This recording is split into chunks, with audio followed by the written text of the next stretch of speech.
Army chief की तैनाती में वजीर खारजा का कोई किरदार नहीं।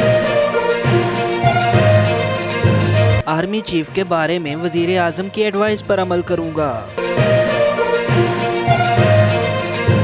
आर्मी चीफ की तैनाती का मामला गैर सियासी होना चाहिए। नवाज शरीफ कभी मेरिट पर आर्मी चीफ तैनात नहीं कर सकता।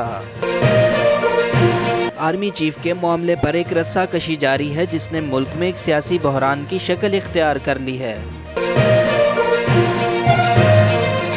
एक तरफ सहाफ़ी इस सवाल के जवाब का खोज लगाते फिरते हैं कि आइंदा फौजी सरबराह के लिए कौन सीनियर होगा, किसने किस तारीख को कौन सी कमान संभाली और किसने कब कितने बजे रिटायरमेंट के बायस फौज की सरबराही की दौड़ से बाहर हो जाना है।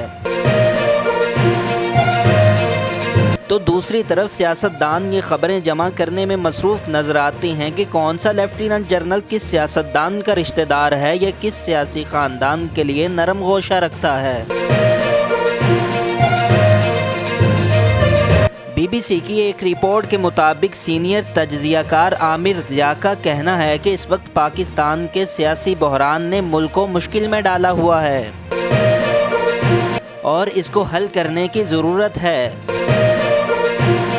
और मेरे ख़्याल में ये सियासी जमातों के बस की बात नहीं कि जो भी नया फ़ौजी सरबराह होगा उन्हीं को कुछ ना कुछ करना होगा।